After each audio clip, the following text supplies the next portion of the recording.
Bienvenidos y bienvenidas a este último episodio de la pretemporada, justo antes de empezar el campeonato, porque recordemos que dentro de 2 semanas ya tenemos la Fórmula 1 de vuelta. Y qué manera de terminarla, que es de luto.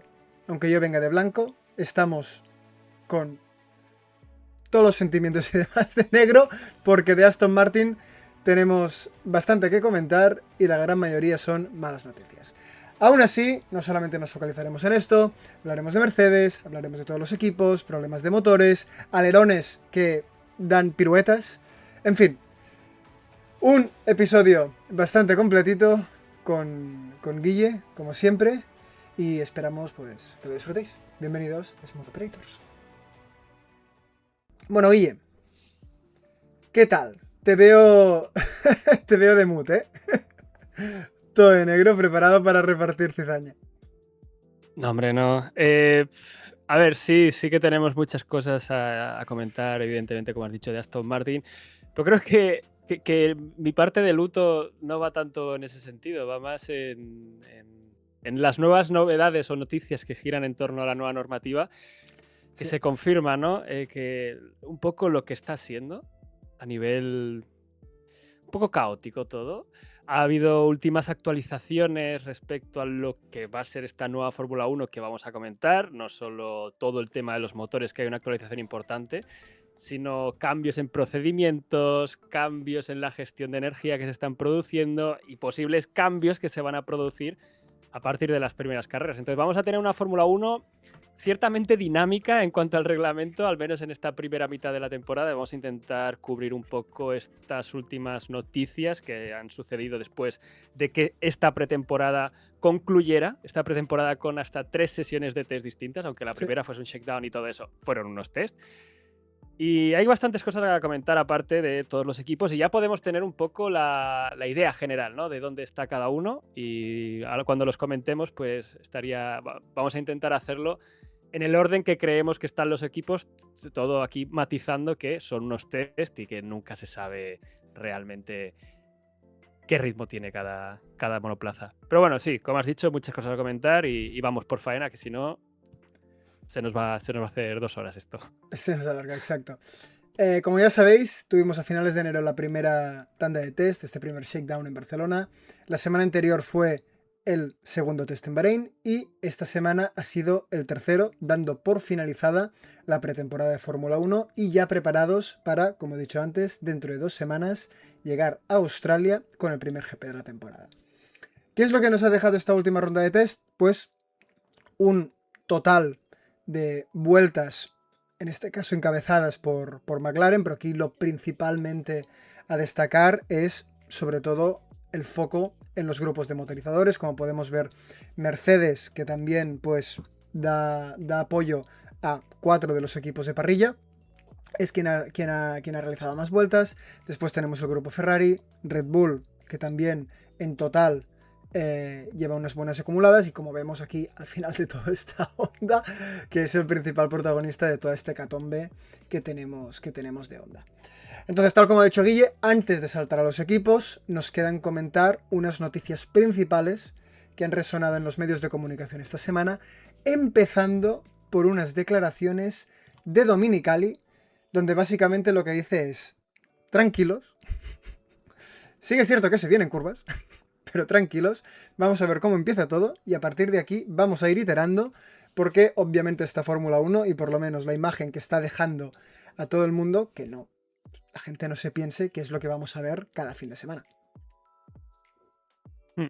Sí, a mí me han hecho gracia estas declaraciones porque decía como, no, habrá carreras increíbles, va a haber mucha acción. Y digo, sí, no te digo que no pueda haberla, pero es que va a haber otra acción en un deporte que no va a ser la Fórmula 1, va a ser en esta especie de Fórmula E rara en la que estáis convirtiendo la Fórmula 1. Pero bueno, no vamos a repetir la conversación del otro día, vamos a hablar de lo que se está empezando a especular en la prensa, bueno, no especular, son declaraciones propias tanto de Tom Bathis como de Domenicali, de estos cambios en la normativa que he comentado antes. Entonces, debido a toda esta gestión de la energía que se ha visto sobre todo en la primera semana de test, en esta segunda la cosa ha ido algo mejor, no se ha visto tanto lift and coast, pero sigue habiéndolo. Verstappen ha seguido repartiendo repartiendo declaraciones en contra de esta nueva normativa y cómo vamos a tener vueltas de clasificación con gestión en curva. O sea, los monoplazas no van a ir ni de lejos al máximo posible en las vueltas de clasificación, porque directamente, si no, pierdes la parte eléctrica y eso ya directamente te condena a la velocidad punta en las rectas. Entonces, por un lado, la FIA, hay como dos propuestas ahora mismo, o dos áreas en las que están trabajando, o modificaciones en la normativa para intentar solucionar o reducir este problema del despliegue de la parte eléctrica.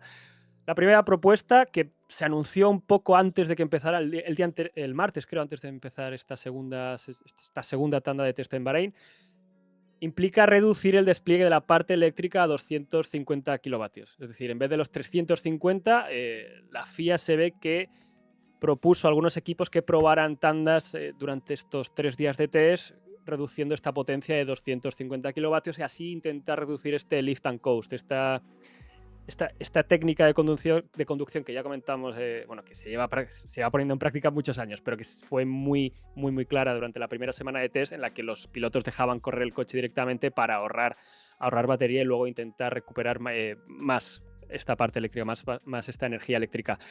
Entonces, por un lado, proponen modificar esto. Además, también lo hacen con la idea de que haya más diferencia a la hora de que entre este modo de adelantamiento, porque lo que se está viendo es que sabes que cuando en el nuevo sistema de adelantamiento los pilotos van a disponer de una energía, de un boost extra, de una potencia eléctrica extra. ¿Qué pasa? Que lo que se ha visto en los tests es que esta potencia extra puede no ser suficiente, porque directamente, si no tienes energía, no tienes potencia extra que aplicar. Y se ha visto ya algunas onboards, hay una que se ha hecho bastante viral de Hadjar intentando adelantar, de cómo intenta ganar el interior, se queda sin batería, tiene que volver a buscar el rebufo y luego tiene que tirar el coche en la frenada, aunque bueno, no sé si adelanta o el otro se deja pasar. Entonces, con la idea de que haya esta diferencia más clara de potencia, dicen, vamos a reducir que toda la parte eléctrica sea menos potente en todos y así el boost de energía en los adelantamientos es más fácil de lograr. Es una propuesta, aunque me parece que no es la que más está proliferando. También a mí no me acaba de gustar mucho, porque al final es decir a todos los motoristas, capad vuestros motores eléctricos. Básicamente. Y claro, el que tiene una ventaja te va a decir, ¿yo por qué voy a capar mi motor eléctrico si el otro tiene más problemas de gestión que yo? Pues que se espabile. Entonces, no sé hasta qué punto va a ser una propuesta que puede proliferar. Y la otra son modificaciones más relacionadas con cómo se recupera la energía y cómo se gestiona esta energía y cuánta energía son capaces o tienen permitido recuperar los monoplazas en una vuelta. Hay ese límite de 8,5 megajulios, 9 megajulios, depende del circuito, pues están viendo si modificar este límite y estos 4 megajulios también de diferencia entre el estado de la batería al empezar la vuelta y al final, también aumentarlo. Es la otra propuesta. No he encontrado mucha más información al respecto, pero creo que va a ir más por ahí, por lo que ha estado diciendo también Tom Bathis, en el cual también hablaba de que de todo el cambio normativo tan grande, de normativa tan grande que han hecho, están como satisfechos con el 90% de lo que han visto.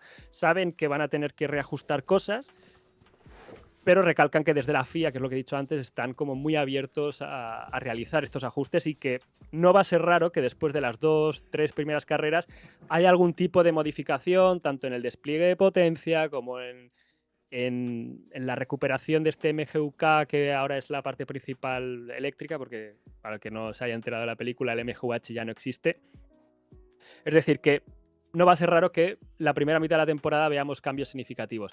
Señalaba que no va a llegar después de Australia, porque si alguien se mira el calendario verá que hay 2 carreras consecutivas, entonces hacer una modificación tan pronto, pues a lo mejor no está muy bien vista por parte de los equipos, pero que no va a ser raro eso, que al cabo de un mes o 2 haya alguna modificación en esta línea.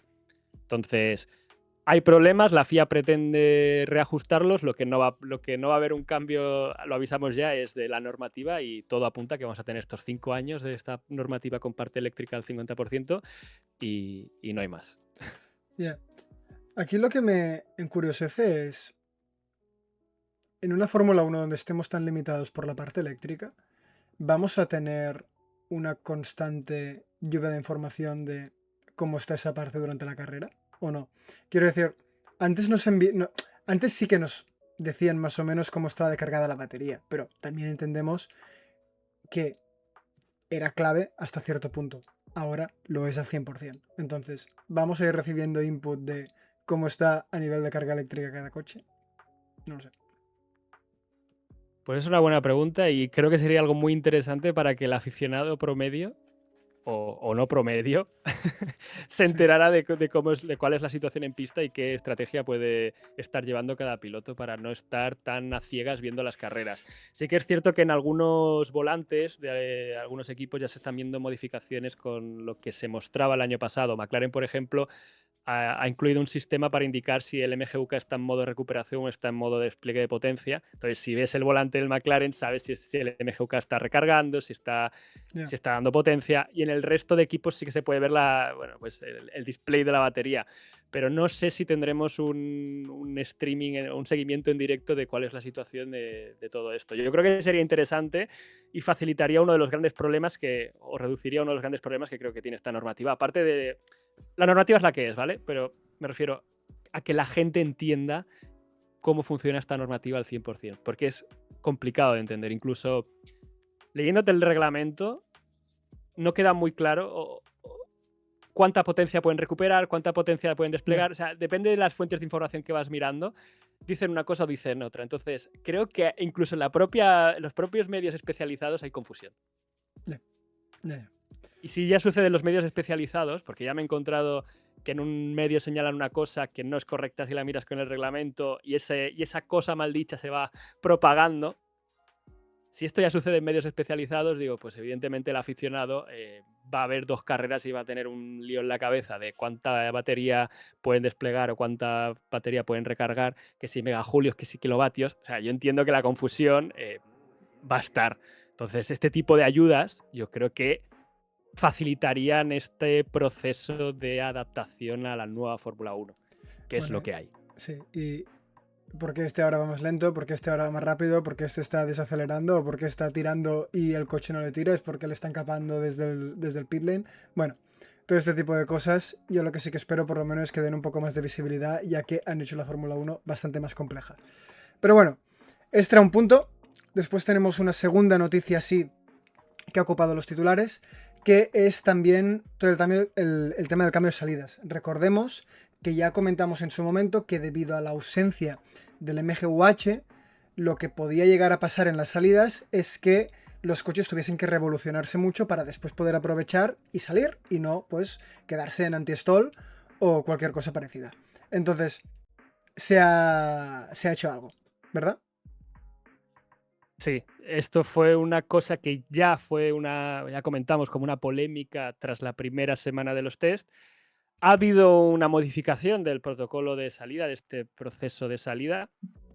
Lo que se ha hecho por parte de la FIA es ampliar el tiempo de espera en 5 segundos para que los pilotos puedan revolucionar, como tú decías, el turbocompresor, perdón, y así tener potencia suficiente, o sea, que el motor esté girando y así poder arrancar correctamente y no quedarse clavados, que de hecho ya hemos visto a muchos pilotos haciendo pruebas de arrancada y tenían bastantes problemas. Hülkenberg, por ejemplo, ha hecho 3 o 4 intentos y no le han salido muchos de ellos de forma satisfactoria. Entonces, el proceso de salida este año es complicado. La FIA, como decías tú, la FIA ha aumentado este tiempo de espera en 5 segundos para dar a los pilotos margen para revolucionar el turbo y así poder salir, porque quiero recalcar también que por normativa la parte eléctrica no entra hasta que el coche está a más de 50 km/h en la salida. Sí. Lo digo porque a lo mejor la pregunta que te puedes hacer es, ostras, ¿y en el pit lane cómo van a salir? ¿Van a tener que revolucionar también 10 segundos para sacar el coche? No, porque la parte eléctrica ahí sí que puede entrar. El MGUK sí que puede dar potencia en la salida del pit lane, aparte que en la salida del pit lane el coche no se tiene que poner a 300 por hora en 10 segundos. Pero que este límite está solamente durante el proceso de salida, entiendo que para controlar también el par de salida y que no haya tantos problemas en esta fase inicial. Y el otro cambio importante que han hecho, que es que originalmente los pilotos podían salir con los alerones abiertos, con la aerodinámica activa activada. Y ahora han cambiado también esta parte del protocolo de salida y tendrán que hacerlo con la aerodinámica activa cerrada, es decir, con los alerones cerrados. Esto también eran las preocupaciones que tenían los equipos y que tenían los pilotos de decir, ostras, vamos a llegar 20, 22 pilotos, ya veremos si 20 o 22, depende de si Aston Martin llega a la primera carrera o no, a la primera frenada con 200 puntos menos de carga aerodinámica porque vendremos completamente abiertos y eso puede llegar a ser peligroso por esa falta de carga aerodinámica a la hora de pasar a la frenada en neumáticos fríos, etc. Entonces la FIA ha querido curarse en salud y yo de hecho es que ya pensaba que se tenía que no estaría permitido a empezar con la aerodinámica abierta, con los alerones abiertos, y lo han forzado a que todo el mundo tenga que empezar con la máxima carga aerodinámica, digamos. Entonces esos son los dos cambios. Bueno, ya vimos, y esto obviamente fue por cerrarlo tarde o no cerrarlo, pero lo que le pasó a Doohan. Ahora no me salía el nombre, por favor, en Japón, el año pasado. Entonces, tú imagínate 22 coches yendo a toda hostia por el circuito de Suzuka y que a alguien, por lo que sea, se le vaya un poquito de la mano el tema de la aerodinámica activa. Pues sí, no había pensado en la primera curva de Japón, pero sí, la primera curva de Japón alguno podría intentar darla con el alerón abierto y a ver qué pasa, la ¿no? que se puede liar ahí. Por eso. Entonces, bien. Y finalmente, el otro gran tema de estas últimas semanas es el tema del ratio de compresión de los motores, donde también tenemos novedades, ¿verdad que sí, Guille? Sí, parece que ya estamos viendo la parte final, el desenlace de toda esta polémica de los ratios de compresión que lleva ya siguiéndonos 2 semanas. Hemos convivido prácticamente con él desde que terminó la temporada 2025, porque esto empezó en Navidades, pues dos meses con esto, perdón, no 2 semanas, 2 meses con esto. Y la última actualización que salió la semana pasada por parte de la FIA con un comunicado es que se está realizando una votación para ampliar el procedimiento de medición del ratio de compresión. Y esta ampliación entraría en vigor a partir del 1 de agosto de 2026. ¿Por qué digo ampliación? Porque no es que lo vayan a cambiar, sino que ahora tendrán los equipos que pasar 2 test. Uno de ellos en estático, que es el que se está haciendo, y la ampliación es que tendrán que pasar una medición con los componentes del motor a 130 grados para simular esta temperatura de funcionamiento representativa, digamos. Entonces, para que esto tire para adelante, 4 de 5 motoristas deben decir que quieren el cambio, además de la FIA y de la FOM. Entonces, aquí habrá pues politiqueo por en medio y ya veremos cómo acaba todo esto. Si algún equipo, esto es importante, si algún equipo tuviera que modificar el motor por no cumplir con esta segunda medición en caliente, podría modificarlo sin tener que recurrir al sistema a dúo. O sea, en el propio reglamento dice que se incluirá que si tienes que modificar tu motor porque se ha cambiado el reglamento a mitad de temporada, no tienes que esperarte a recurrir al sistema a dúo que te permita hacer ciertas modificaciones en función de tu déficit de potencia. Esto iría como por otra parte, sería un poco como las modificaciones de fiabilidad, que tampoco tienes que esperarte al sistema dúo para hacerlas. Y la última noticia que había respecto a este tema es que ya se realizó una medición a 115 grados en el motor de Mercedes y parece ser que lo pasó satisfactoriamente. Claro, aquí esto ya es opinión y lo que he visto también que se dice desde medios como de Race, que al final esta modificación del sistema de medición, esta ampliación de la forma de medir el ratio de compresión, que no va a cambiar mucho seguramente. El tema es 130 grados no son tan representativos de la temperatura de trabajo de todas las piezas del motor, pero más allá de eso, al final, es lo que estuvimos explicando la semana pasada de esta pequeña cavidad que tenía Mercedes en la precámara. Al final, que esta cavidad quede obstruida y el aire o la mezcla de gases no entre ahí y ese volumen quede como fuera, quede indispuesto, y eso es lo que hace que el ratio de compresión acabe aumentando cuando está el motor en funcionamiento. No solamente se produce por estar los componentes en caliente, sino por la propia dinámica de la combustión, por la propia dinámica del llenado y vaciado, de la velocidad a la que se produce, de cómo avanza la detonación dentro de la combustión dentro del pistón, dentro del cilindro, perdón. Entonces, como no se van a poder reproducir todas estas cosas dinámicas en la medición, lo más probable, y ya si los rumores de que han hecho una medición a 115 grados son ciertos, lo más probable es que Mercedes realmente pase esta segunda medición y todo esto haya quedado en una especie, no voy a decir paripé, pero en decir que han hecho algo y ya está. Entonces, aquí el juego interesante ahora mismo, que también lo señalaba Toto Wolff, es, bueno, con esto hemos conseguido que el resto de equipos tengan que hacer tengan que pasar también 2 tests, tengan que cumplir 2 tests. No solo nosotros, ellos Sí, también. sí. Y ellos ahora, si nosotros pasamos este test en caliente, nosotros no tendremos que modificar nuestro motor, ellos tendrán que hacer algo en su motor para paliar este déficit de potencia o paliar o intentar igualarnos, pero tendrán que tener en cuenta de que no pueden incumplir el test estático. Entonces, podría darse que los propios equipos, viendo esta situación, digan, pues no queremos que cambie el protocolo de medición, porque a lo mejor nos perjudicamos a nosotros y acabamos con nuestro propio motor fuera de juego, porque nos hemos complicado nosotros mismos cómo pasar esta prueba del ratio de compresión. Entonces, claro, vamos a ver cómo avanza todo esto. En teoría se tiene que resolver esta semana, porque ya en nada llegamos a Australia. Como he dicho antes, si se modifica el proceso de medición, la aplicación sería a partir del 1 de agosto, o sea, la propia Tom Bazis hablaba del tema y decía, queremos que haya modificaciones en esto, hemos querido solucionar la polémica, pero claro, tampoco podíamos pedir que se aplicara ya de ya, porque si algún equipo tuviera que hacer modificaciones no tendría tiempo.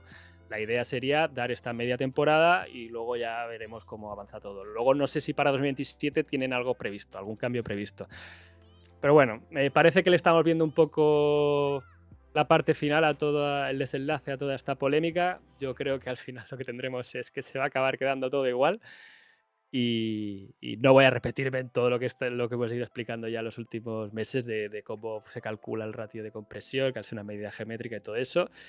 Pero esa es la última actualización de este tema. Sí. Y ahora nada, un par de pildorillas justo antes de entrar con los equipos. Primero e importante, la primera sprint la tenemos en China, que ya la tuvimos el año pasado. Entonces, dentro de nada, el segundo GP ya tendremos sprint. Y después, por otro lado, que creo que no le hace ninguna buena imagen al circuito de Montmeló, Cataluña, es que básicamente se irá alternando con Spa. Un año uno, un año otro. Si a la gente ya poco le gustaba algunas veces el circuito de Barcelona, el hecho de que se vaya intercambiando con un mitiquísimo como es Spa, pues me imagino que tampoco va a gustar demasiado. Pero bueno, eran las pequeñas cosas que queríamos destacar justo antes de entrar ya en materia. Y aquí comentar que ya sabéis que nosotros tenemos la tendencia de ordenar los equipos en base a cómo quedaron o cómo están en el campeonato de constructores, y esta va a continuar siendo la norma general en este canal, pero dada el inicio de temporada y un poco los resultados de los test, vamos a empezar hablando de Mercedes. Entonces, Guille, Mercedes, les hemos visto bastante bien, les hemos visto bastante cómodos, pero sí que es cierto que el último día tuvieron un pequeño problema de fiabilidad y Russell también se ha pronunciado respecto al tema de las salidas y que es un punto, de hecho importante, por el que posiblemente vayan por detrás de sus competidores. ¿Tú cómo lo ves todo esto? Bueno, Mercedes se va señalando como el candidato más fuerte. No sabemos hasta qué punto se han estado tapando, ya lo dijimos después de la primera semana. A mí la idea de que se están tapando me genera conflictos porque, vale, te lo puedo comprar, pero siendo una normativa tan nueva y siendo que ningún equipo está perfecto al 100%, estar perdiendo kilómetros en pista no le veo ningún sentido. Yo creo que deben ser el equipo más fuerte o más sólidos en general en los diferentes aspectos, sobre todo en el tema de la unidad de potencia, tanto en recuperación, despliegue y gestión de la energía y luego toda esta parte de combustión. Si tienen además estos pocos caballos extras que también le pueden ayudar a la parte de recuperación de energía, quemando gasolina, como ya explicamos el otro día. Entonces puede ser que Mercedes sea el equipo más sólido en general, además de que probablemente tengan un chasis también bastante competitivo. Dicho todo esto, Russell, como has dicho tú, ha señalado que su déficit con respecto a los Ferrari, sobre todo, es esta falta de velocidad en la salida. Russell decía que ha tenido sus peores salidas en la Fórmula 1, las ha tenido en estos test, porque el coche sale muy lento. De hecho, hay un vídeo de un protocolo de salida de una prueba que hicieron esta pasada semana, y se ve como los Ferrari y los Haas adelantan a todos en la primera curva. Entonces, claramente ahí hay un déficit que no sé hasta qué punto van a poder solucionar en Australia. Puede darse un escenario peculiar en Australia con los Ferrari saliendo en tromba la primera frenada y luego teniendo que defender posición porque luego en la parte de carrera ya les cueste un poco más con respecto a los Mercedes. Veremos, algo interesante. No sé hasta qué punto también las declaraciones de Russell han ido un poco para forzar que haya este cambio en el protocolo de salida, esta guerra política, este cruce de declaraciones que siempre hay en la Fórmula 1 para presionar a que haya cambios cuando el reglamento no te beneficia.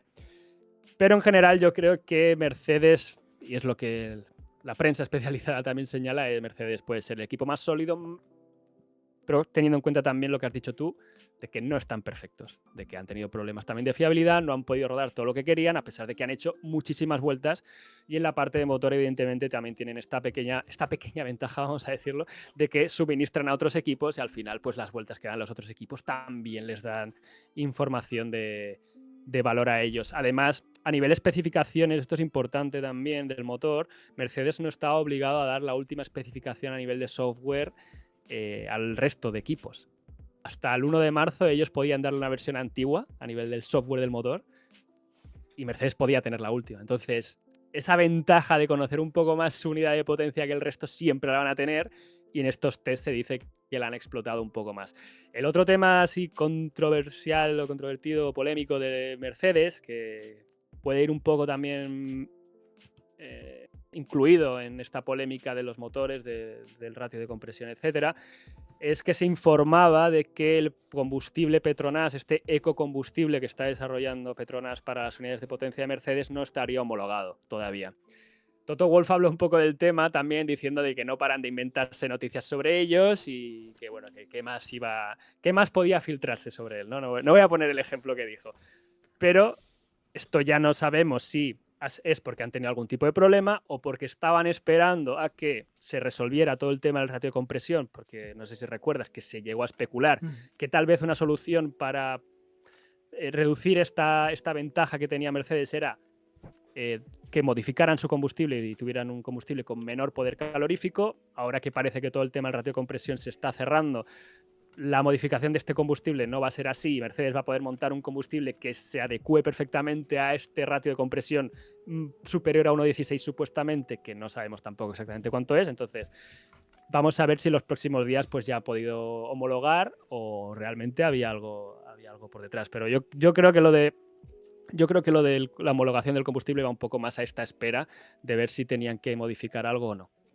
Y lo último así interesante ha sido que Mercedes, todos los equipos han estado haciendo modificaciones en el monoplaza. He puesto esta foto aquí de la suspensión delantera que me ha parecido muy chula. No voy a comentar mucho la foto, pero me parecía chula el detalle del tercer elemento, que eso era el gran chichón que tenía hace un par de años, este elemento de aquí que era mucho más grande de lo que habían dimensionado al principio. Pero aquí justo se da la perfección de cómo está al milímetro, ¿sabes? Sí, Para sí. encuadrar, clavar el morro y que no sobresalga. Aquel año pues no le salió la cosa bien. Y lo otro interesante es este cuarto elemento que han montado en el alerón trasero. No vamos a tampoco entrar en mucho detalle en todas las modificaciones que han hecho todos los equipos en el chasis, porque sí que ha habido evoluciones muy importantes. Simplemente vamos a comentar los detalles más representativos, y de Mercedes lo más importante ha sido esta especie de cuarto elemento en el alerón trasero, porque es como una especie de flap extra en la parte trasera. Entonces lo estuvieron probando el último día de los test. De todos los días de test en Bahrein y Barcelona lo han traído el último del tercer día de la segunda semana de Bahrein. Entonces ya veremos si esto forma parte de la especificación final que llevarán a Australia o es algo que irán incluyendo, poniendo y quitando en función del circuito para adaptar la carga aerodinámica, etc. Entonces parece ser algún tipo de forma de hacer que el flujo en la parte trasera se mantenga adherido, sobre todo en este cambio, esta transición entre aerodinámica activa abierta y cerrada. ¿Sabes? Estas diferentes soluciones que estamos viendo en los equipos, comentamos la de Alpine, luego comentaremos la de Ferrari. Parece que Mercedes también está buscando trabajar de alguna forma con estos nuevos templates que incluyen los alerones traseros para hacer que la pérdida de carga aerodinámica o la reducción de la resistencia aerodinámica sea lo más eficiente. Como digo, no sé si lo acabarán montando en Australia. A ver, yo te digo, tenemos alerones que se abren así, tenemos alerones que se abren así, tenemos alerones que hacen backflips, al cual iremos ahora. Pensaba que ibas a dislocarte el hombro Si te imaginas. haciendo el giro. Nos falta alguno que se abre así. Eso estaría guay, ¿eh? Eso estaría chulo. Y después tenemos el otro que es que directamente el alerón desaparezca, ¿sabes? En plan como que... A ver, se esconde enteramente. yo me guardo la bala de Aston Martin, porque Aston Martin ha podido rodar tan poco que no sabemos si han traído alguna cosa en ese sentido. Porque claro... Vete a saber. Vete a saber, pero bueno. Vamos a hablar de Ferrari, ¿vale? Que de Ferrari creo que hay motivos para estar contentos. Por lo menos algunos. Primero, y para empezar, tenemos a Charles Leclerc marcando la vuelta más rápida de los test. Que aunque Increíble. no... Exacto, que aunque no tenga que coger, bueno, aunque se tenga que coger, perdón, un poco con pinzas, pues, oye, no está mal. Tenemos una aletín de salida de gases que ahora recalcaremos. Tenemos el alerón apodado La Macarena por parte de Guille. A mí, bueno, No, por Baser. Por Esto no Vasser. es mío, esto es de Frederic Baser, ¿eh? vale, pues eso, perdón. El de los backflips, ¿vale? Y el hecho de que, tal como os he dicho antes, ya se ha adelantado, y ahora repasaremos todo esto. A diferencia de Russell quejándose de las salidas, parece que el motor Ferrari va bien en este tipo de situaciones, tanto por su parte como la dejas. Sí, a ver, es difícil, como hemos dicho antes, es difícil pronosticar qué equipo va a estar delante y qué equipo va a estar detrás, sobre todo quedando todavía 2 semanas para Australia. Pero Ferrari es cierto que ha tenido una pretemporada bastante sólida, han rodado mucho, han estado rodando ya con su ecocombustible en estos test de Bahrein y no han tenido problemas. Alguna bandera roja han provocado, pero casi todos los equipos, todos los equipos creo que han provocado una. Y además hemos visto un Ferrari que ha traído distintas innovaciones. Entonces, evidentemente, ser campeón de pretemporada no te da ningún título, pero hemos visto un Ferrari bastante sólido y que invita a soñar que tal vez pueda ser una temporada en la que veamos un Ferrari competitivo. Yo no estoy diciendo ganar mundiales, que puede ser, porque es Ferrari y ya va tocando, pero al menos han tenido una pretemporada bastante sólida. Y entonces las dos novedades que más han comentado, aparte de modificaciones... De pequeñas aletines en la parte delantera, modificaciones en los pontones, etcétera. Las dos más llamativas, como he dicho, vamos a comentar siempre un poco lo más llamativo, ha sido este aletín que han colocado en la salida de gases, que esto es un cambio importante de la normativa de este año, que el espacio, al final la normativa está definida por cajetines que definen volúmenes en cada sección del coche. Y este volumen en la parte trasera se ha ampliado con respecto a otros años. Entonces los equipos tienen un poco más de zona de trabajo y Ferrari ha encontrado interesante montar este aletín ahí aprovechando pues, el caudal que sale de la salida de gases. Entonces, esta ha sido la primera novedad que la incluyeron el miércoles creo que fue. Y la otra novedad interesante de Ferrari, que yo creo que fue lo que más dio que hablar, pero que solo lo montaron de hecho el jueves por la mañana y no se ha vuelto a ver, es este alerón que, bueno, que era bastante peculiar por su forma de abrirse. Vamos a dejarlo ahí, que Frederic Vasseur le llamó la Macarena y que he intentado recuperar 4 frames para que se entienda el movimiento que hace. Recomiendo a la gente buscar un vídeo en la página de la Fórmula 1.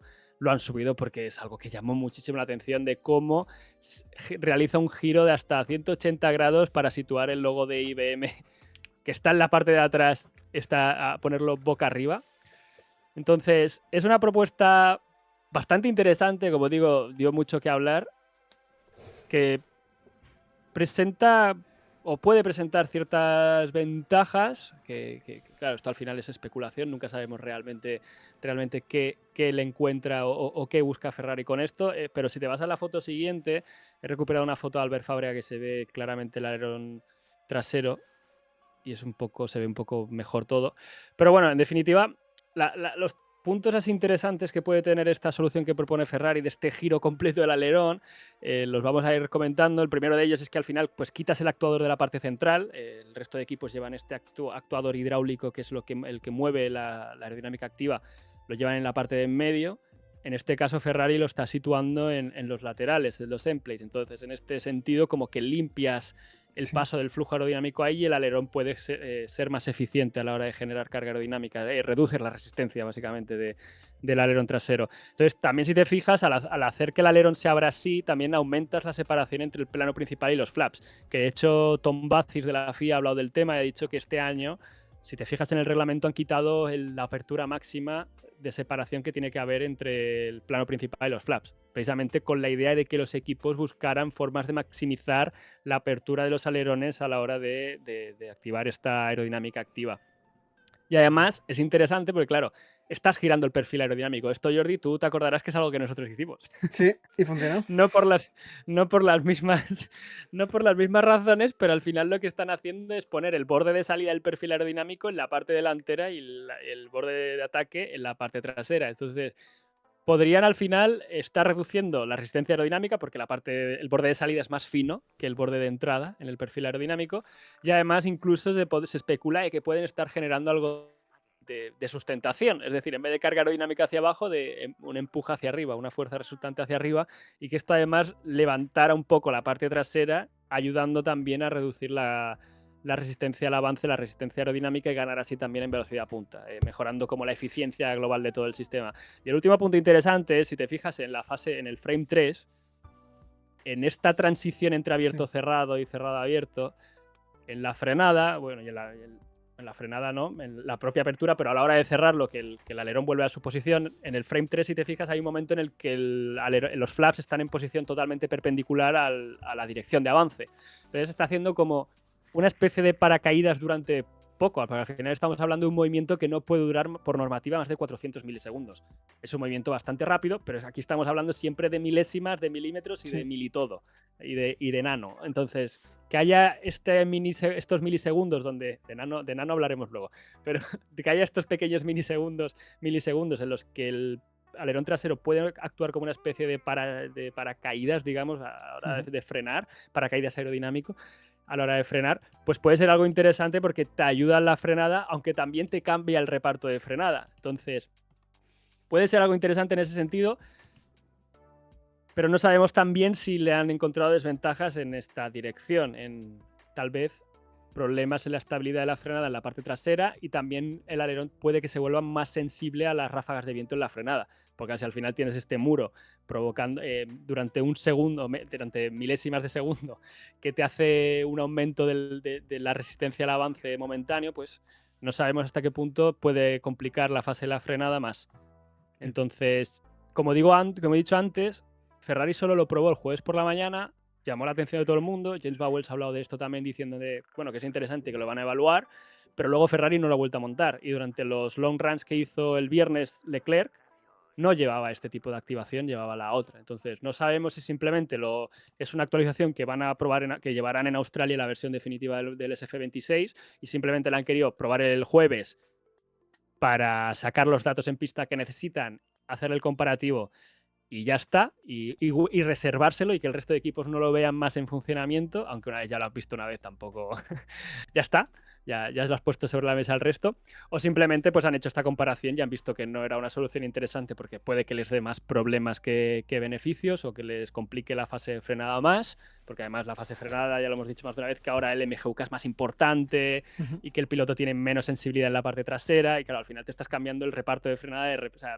el reparto de frenada en la fase de frenada mismamente. Entonces, no sabemos cómo avanzará, pero al menos Ferrari hemos visto un Ferrari innovador, que ya veremos hasta dónde llega. Y este ha sido el novedoso alerón trasero apodado la Macarena por Fred Vasseur. Bueno, pues veremos si vemos la Macarena en Australia y si realmente los equipos dicen, oye, la Macarena es una danza internacional, por mucho que haya sido originada en un sitio concreto, así que vamos a copiarte, máquina. Pero bueno, vamos avanzando. Entramos a Red Bull, Ya veréis que a partir de ahora tenemos novedades de los equipos, pero tampoco entraremos tantísimo en detalle. Pero sí que es cierto que Red Bull ha aprovechado esta última semana para traer ciertos cambios.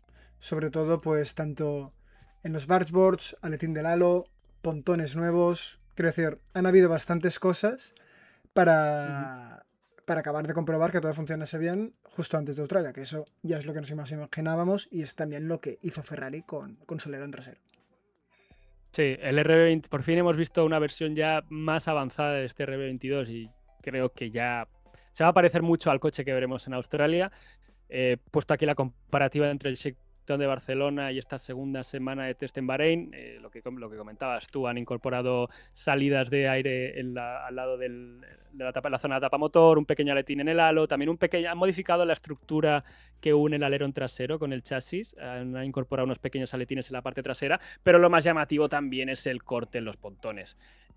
Han quitado esta geometría tan llamativa que fue tan comentada en el Sí. Shakedown de Barcelona, de que si era un sin pontones, tal, que ya estuvimos comentando que no era realmente un sin pontones como tal. Lo de Audi se parecía mucho más al concepto sin pontones de Mercedes, pero sí que han añadido este recorte en la parte de abajo, pues buscando también esta canalización que tanto se comenta con el nuevo Inwash del reglamento, y también han modificado los batchboards en esta línea. O sea, ha sido una actualización bastante completa de todo el paquete aerodinámico de Red Bull, por eso la comentamos un poco más en detalle que las del resto, que ya hemos ido comentando pequeñas píldoras en los distintos post y press que hemos ido haciendo.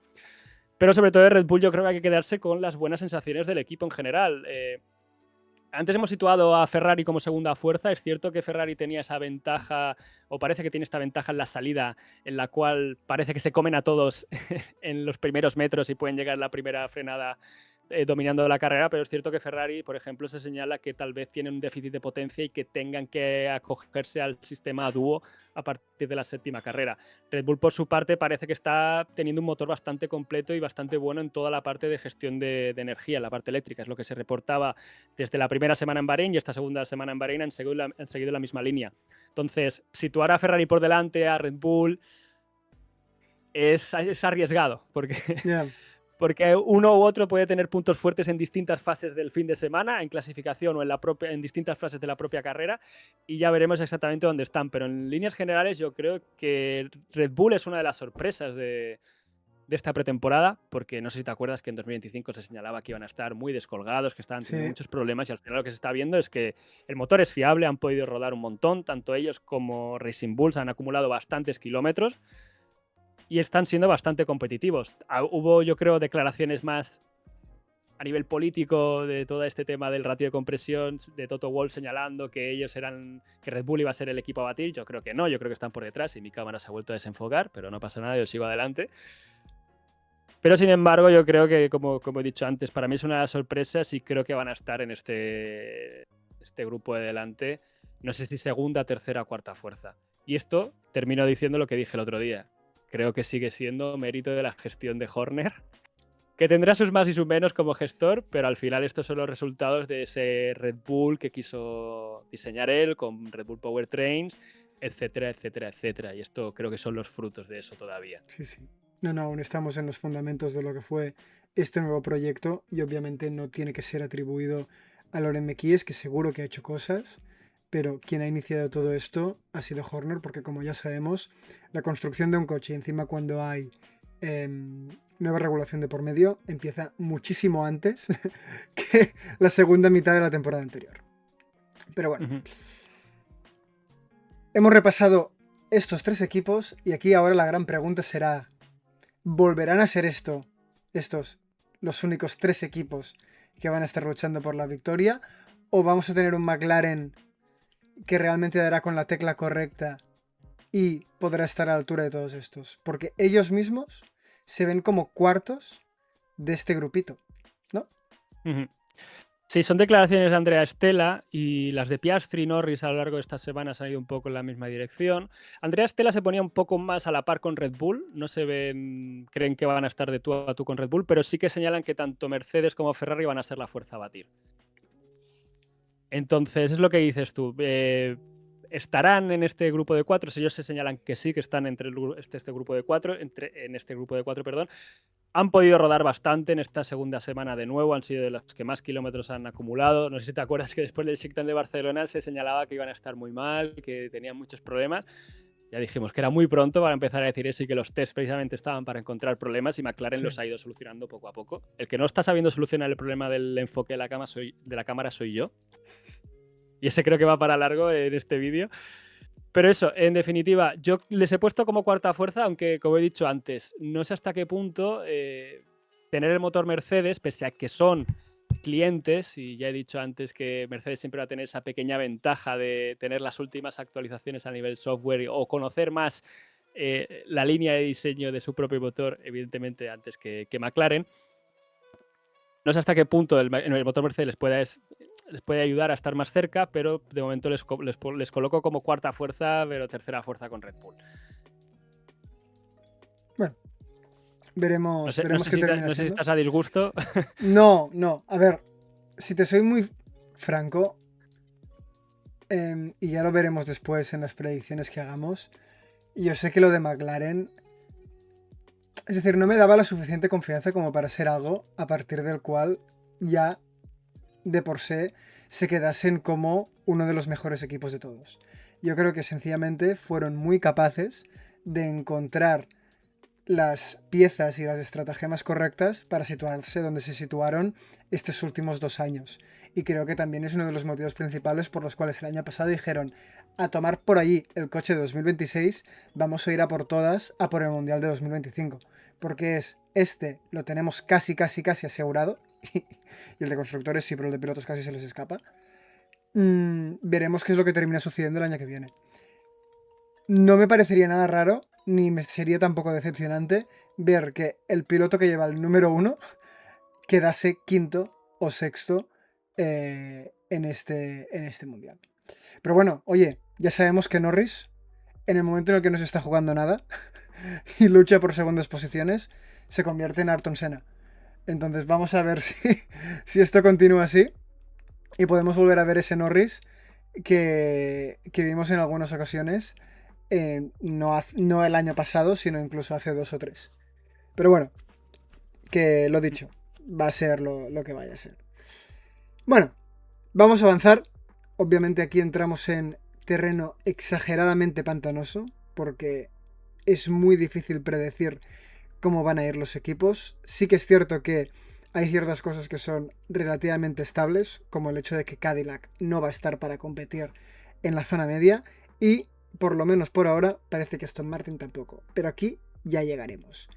Vamos a empezar, que esto es como se ha ordenado ahora, veremos cómo empieza, que es Alpine.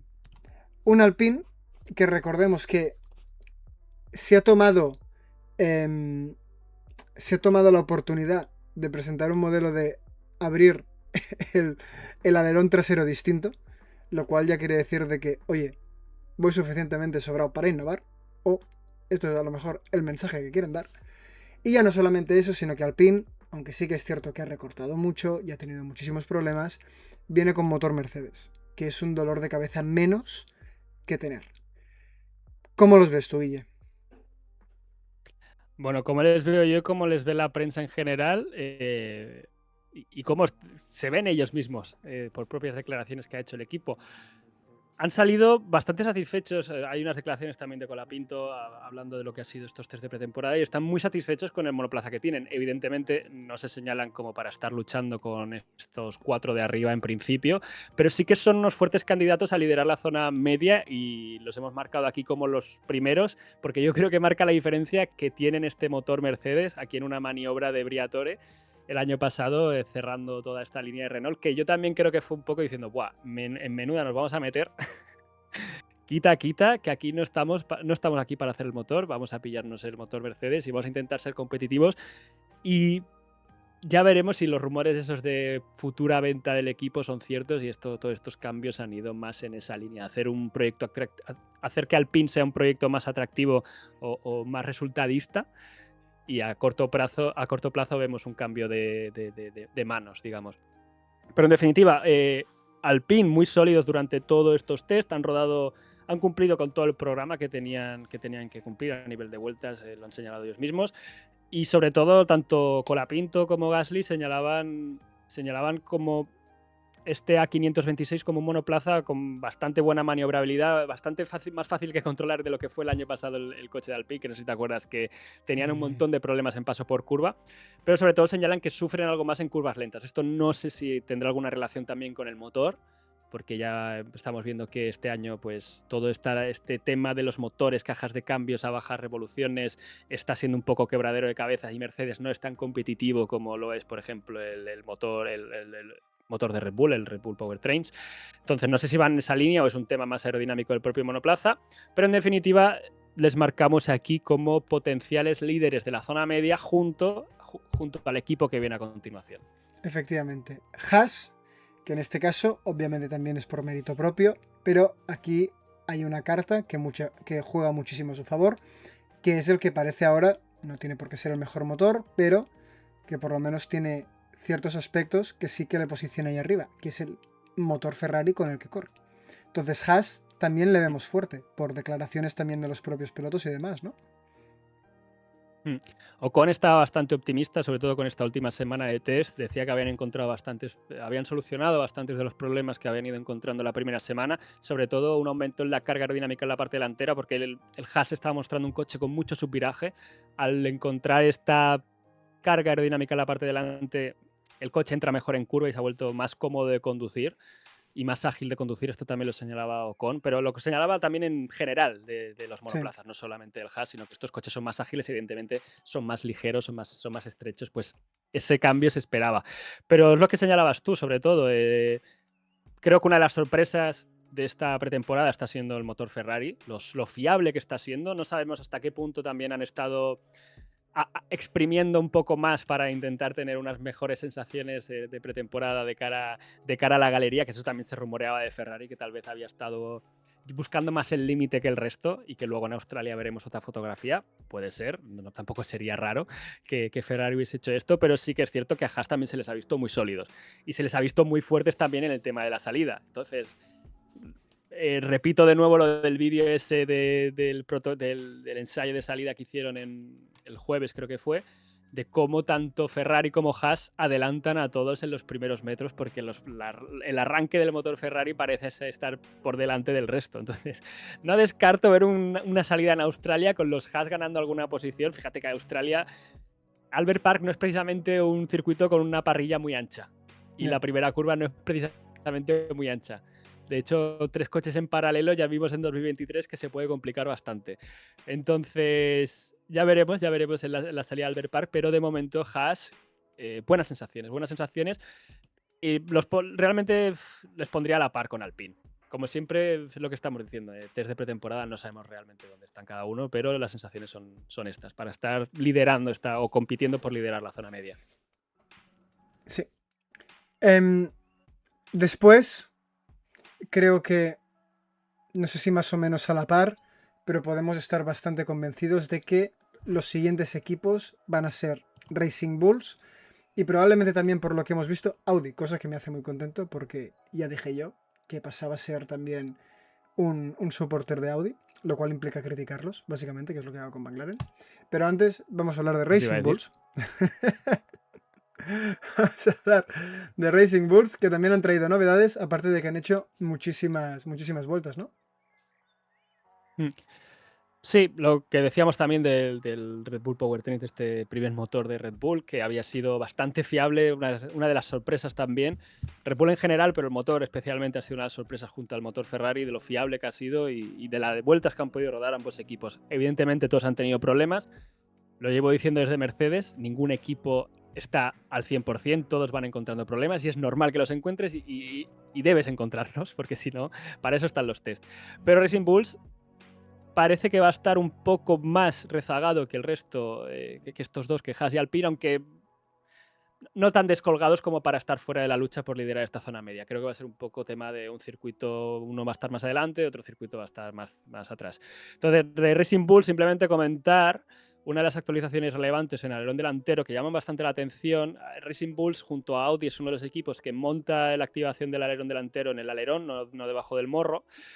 Y han traído un alerón delantero diferente con esta geometría, con este corte en la parte central, a mí al menos me ha recordado un poco a lo que buscaban los equipos con ese vórtice I250 que era bastante famoso en la era pre-efecto suelo, que al final aprovechaban la geometría del corte que hacía el alerón, los flaps del alerón, para generar un vórtice que se canalizaba hacia la parte interior para controlar la turbulencia de la rueda y ayudar también al suelo a generar carga aerodinámica. Entonces, parece que están buscando un ejemplo, un comportamiento similar a este. Ya veremos si acaban evolucionando este alerón, pero es el único equipo que creo que lleva esta especie de geometría en la parte delantera. No sé, ahora no recuerdo si ninguno de los otros lo llevaba, pero ha sido unas novedades, aparte de geometrías diferentes en esta bandeja exterior del alerón delantero, que cada equipo está haciendo un poco su diseño para buscar este outwash y evitar también la turbulencia de la rueda delantera. Entonces,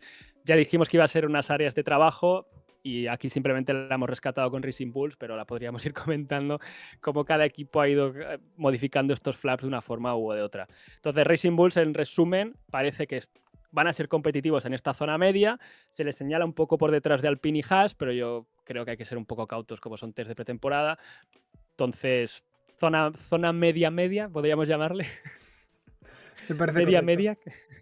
Sí, sí. Y el otro media, ¿no? Va a ser el equipo que, junto con Honda, partían de... Bueno, y en este caso con Red Bull, pero Red Bull ya sabemos que va un poco aparte por cómo son de buenos. Pero, mientras que Honda parece que ha demostrado cómo no se tiene que hacer el motor, Audi, por otro lado, sí que parece que ha dado con la tecla correcta. O por lo menos con lo que parece que es la tecla correcta, porque no han presenciado tantos problemas y no solamente eso, sino que, no sé si a nivel inspirativo del equipo Alpine, pero han decidido que, oye, vamos a ver si realmente no es la típica o el típico mecanismo el de abrir el alerón trasero el que realmente va bien, sino que vamos a probar lo mismo que ha hecho el equipo Alpine, ¿no? Sí, de Audi lo que has dicho tú, han podido hacer bastantes simulaciones de carrera, entonces sorprenden por la fiabilidad, pese a que evidentemente también han tenido problemas, pero han conseguido rodar bastante. Y eso es una sorpresa positiva de un equipo que empieza nuevo, entre comillas, porque han adquirido toda la infraestructura, arquitectura de lo que era Sauber hasta hace un año. Pero sí, creemos que van a estar ahí compitiendo tal vez detrás de Racing Bulls. Les hemos puesto por delante de Williams, porque Williams está teniendo una pretemporada, dicho por ellos, también muy complicada, pero luego hablaremos de Williams. Pero de Audi hay que rescatar este cambio en el alerón trasero. No sé si te acuerdas de que Audi también tenía un alerón trasero diferente que se abría por la zona media. Y ya lo comenté en su momento, digo, no he acabado de encontrar una justificación para buscar este tipo de apertura. Y al final Audi, para esta segunda semana de test en Bahrein, ha incorporado la misma apertura que diseñó Alpine, con el eje de rotación en la parte delantera de los flaps, del segundo elemento, y haciendo que los flaps colapsen, digamos, o que caigan, aumentando como la cuerda global de todo el plano principal. Al final modifican cómo se abre en la apertura del resto de equipos. El eje de rotación está en la parte trasera, que esto ya lo explicamos hace una semana con el de Alpine. No voy a repetir exactamente lo mismo, pero eso, han incorporado la misma apertura que incorporaba Alpine. Entonces Alpine no se queda solo en este diseño y ya veremos si se acaban sumando más equipos. Porque ya hemos estado comentando que si Ferrari está probando esa apertura a la Macarena, vamos a estar comentándolo todo el año, esto de la Macarena. Mercedes ha incorporado esos flaps, entonces... Yo estoy esperando, de verdad, la de la puerta. A ver si se puede. En fin. Pues eso, ya son dos equipos que buscan esta solución, sí, y veremos si se acaban sumando más. Efectivamente. Y ahora, que tú lo has mencionado muy bien, una pretemporada complicada y aún así... No es el último equipo, por lo menos por ahora, que ponemos. Y, por cierto, que quede claro que no son nuestras predicciones. ¿Vale? De cómo va a ir la temporada. Esto ya lo haremos. Pues mira que les va mal Williams. Y aún así, están como antepenúltimo equipo. ¿Vale? No como último. Principal problema que tienen, están fondones.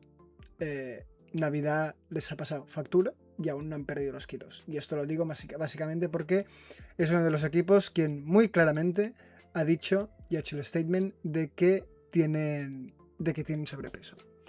Entonces vamos a ver todo esto cómo va evolucionando, pero ya James Bowles, quien aquí Guille admira de manera inconmensurable, ha confirmado, o por lo menos ya ha apuntado a la dirección de que los primeros 6 meses van a ser complicados, básicamente.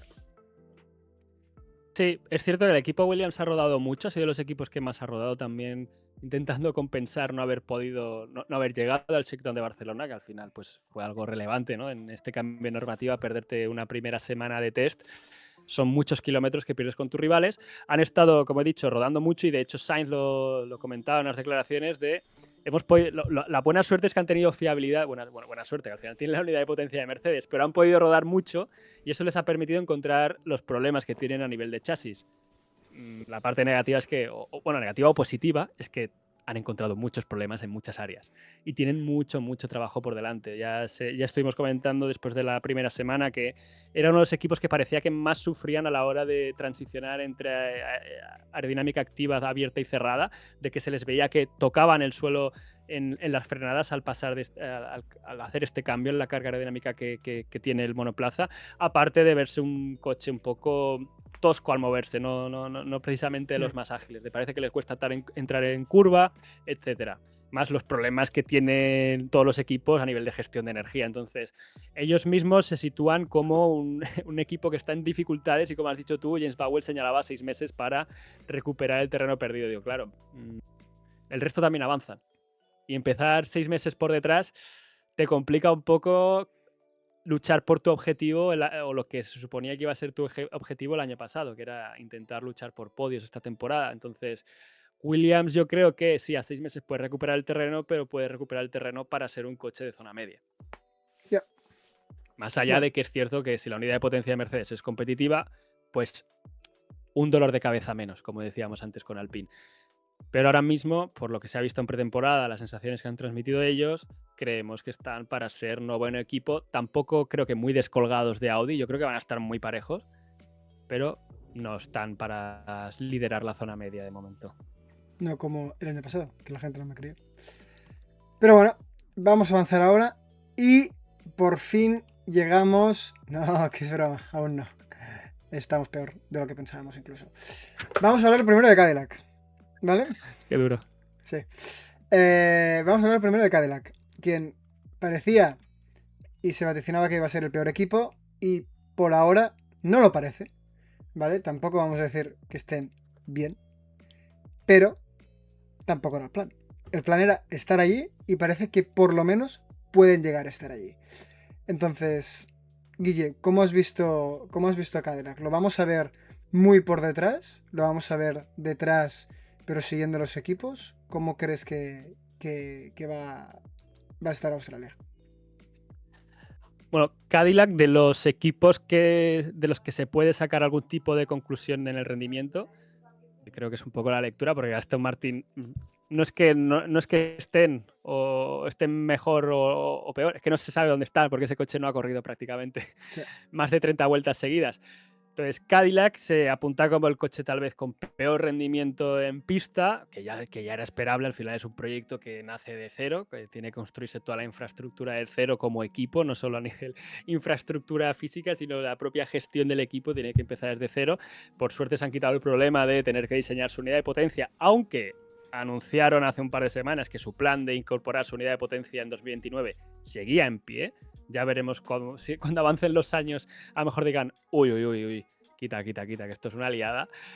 Pero en definitiva, Cadillac se les ve como equipo con menos rendimiento. De hecho, el propio Checo Pérez hablaba del tema y decía, estamos teniendo un inicio duro, pero es que esto era esperable y la buena noticia es que estamos pudiendo sumar kilómetros, mejorar en fiabilidad y poco a poco vamos mejorando en rendimiento. Y ahora mismo no nos preocupa tanto no estar en ritmo, porque eso ya sabíamos que no íbamos a estar, pero sí que nos interesa que estamos cumpliendo los plazos, que estamos llegando a a cumplir con nuestro calendario. Al final, esto ya lo comentamos hace una semana, pero uno de los puntos positivos que se autoseñalaba Cadillac desde Cadillac es que ellos sí que estaban siendo capaces de llegar a todos los test el primer día sin ningún problema, no como otros equipos, y esto es una realidad.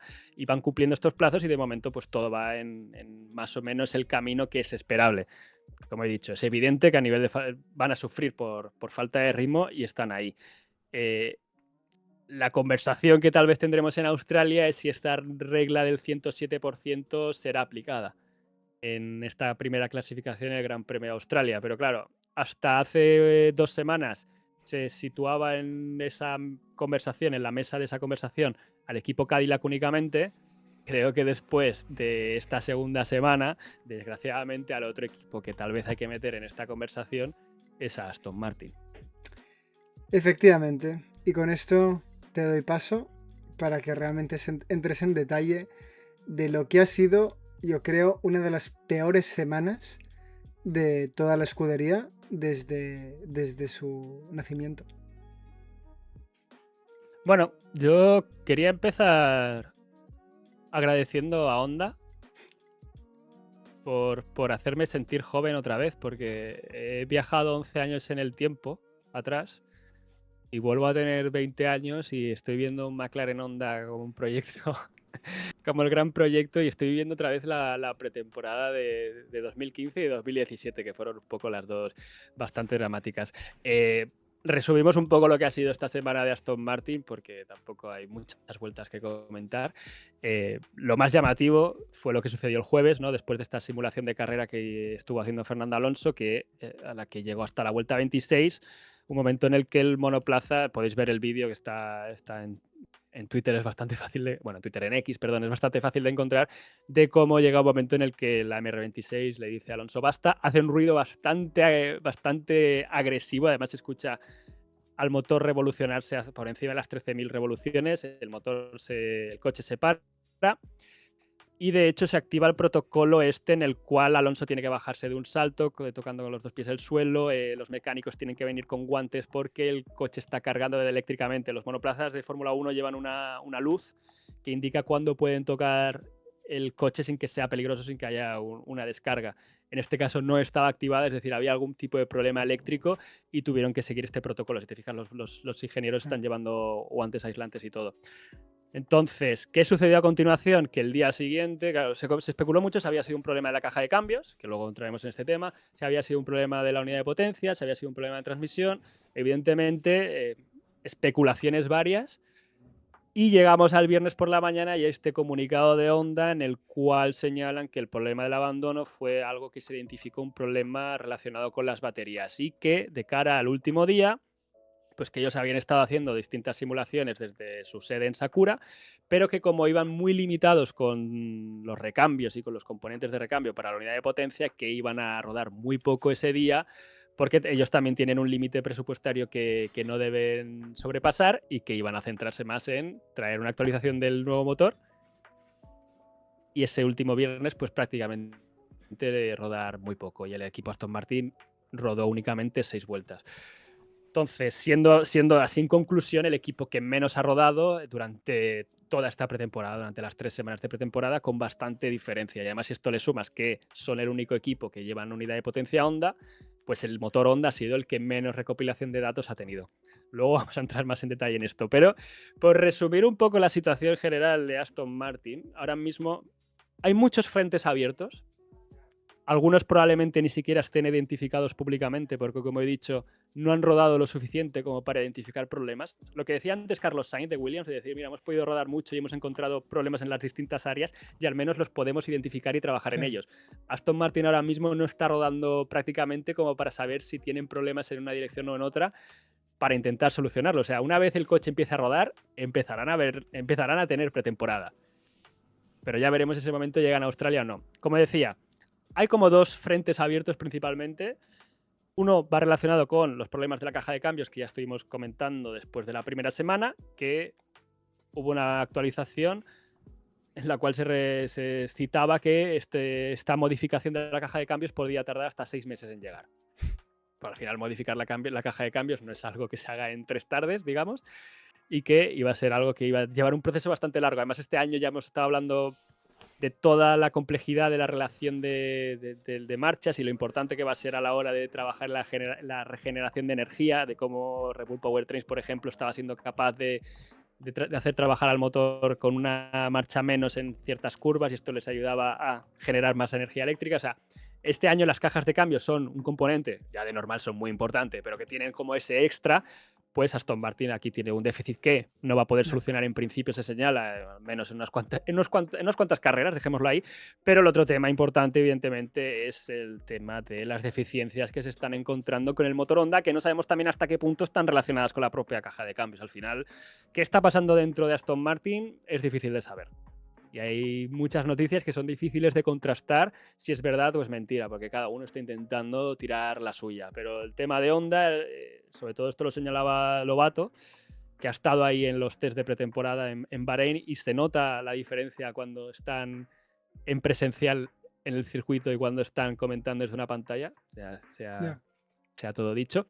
Pero lo señalaba él de que desde Honda han identificado el problema y que es un problema que no es de las propias baterías, pero que acaba afectando a las propias baterías. Entonces, aquí podemos entender que tal vez sea algo relacionado con el MGUK, que ya es algo que se comentó durante la primera semana, los problemas que están teniendo con la regeneración de la energía. Desde Honda, las últimas noticias que se anuncian desde Honda, las últimas actualizaciones, dicen que están trabajando en una actualización, pero centrada en obtener fiabilidad, que es lo que decimos. Ahora mismo es que no están pudiendo rodar, es que ahora mismo no tienen un coche para competir. Ya. Entonces necesita Honda traer un motor que sea fiable y luego ya a partir de ahí empezar a trabajar.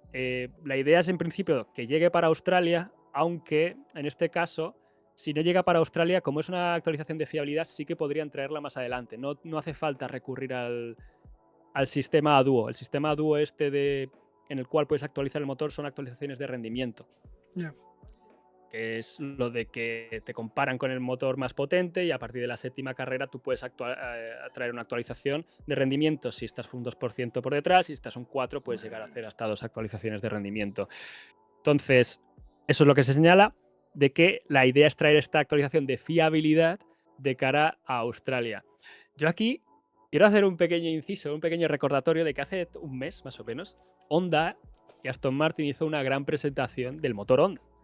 Fue una cosa sin precedentes, que nunca se había hecho un gran despliegue para anunciar un motor propiamente. Y esto fue para anunciar el motor Honda. Entonces digo, ostras, sabíais la de problemas que estabais teniendo y aún así tirasteis para adelante esa presentación.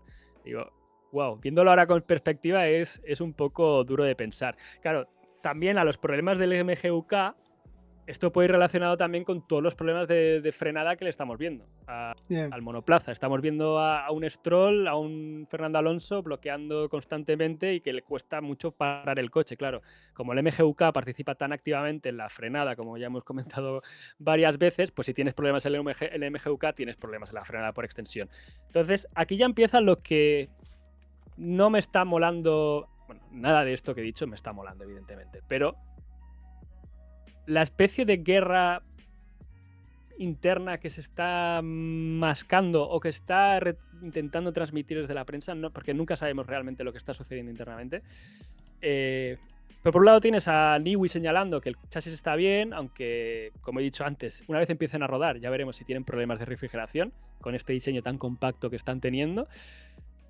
Y esto me ha recordado un poco a la época esta de McLaren Honda con diferencias, en las cuales la gente que vivió esa época se acordará en la que McLaren decía que tenía un chasis muy competitivo y que el problema era de Honda. Y en el momento en el que empezaron a ser motorizados por Renault, se vio que el chasis de McLaren no era tan competitivo. Yo en este caso tengo fe en lo que está haciendo Adrian Newey y evidentemente la estructura de McLaren no se puede comparar ni de lejos con lo que tiene Aston Martin detrás a nivel tecnológico. Pero digo que este tipo de declaraciones de como señalar únicamente a Honda, yo no creo que los problemas del AMR26 sean únicamente de Honda, pero evidentemente con la poca fiabilidad que está teniendo el motor, pues no están pudiendo identificar todos los otros problemas que tienen, más allá de lo de la caja de cambios, que es algo que también se está señalando, y eso no es únicamente de Honda. Y quería terminar señalando y recomendando un artículo que ha sacado Gary Anderson en The Race, hablando de su último año dirigiendo el equipo Jordan, de los problemas que tuvo cuando fue motorizado por Honda ese último año. Y cómo le costó hacer entender a Honda que su motor no estaba siendo tan competitivo como ellos decían que era. Y que le costó bastantes reuniones hacer que Honda por fin diseñara un plan para actualizar. Pero eso sí lo recalca él, una vez Honda entendió que había un problema, se puso manos a la obra y tardó poco en traer una actualización que solucionaba bastantes de los problemas y el coche empezó a ser más competitivo. Esto también es un poco un rayo de luz, pero un rayo de luz a medio plazo, largo plazo. O sea, sí, Honda puede trabajar, Honda puede actualizar el motor, pero se auguran unas primeras carreras bastante complicadas en las que ya veremos si Aston Martin puede llegar a competir en el Gran Premio de Australia. Pero esto no lo estoy exagerando ni estoy siendo súper negativo, es la realidad. Es lo que decía antes, no se puede saber qué rendimiento tiene este coche porque no han rodado. Bueno, veremos que no nos encontremos ningún statement en medio de la semana anunciando lo que no queremos que se anuncie. Pero bueno, raro es el hecho de tener esta sección en este momento del vídeo, pero es lo que hay.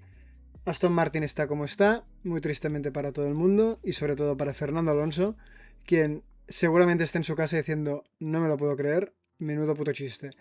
Pero bueno, se la ve, ¿no? Dicho esto, vamos a dar por finalizado este vídeo.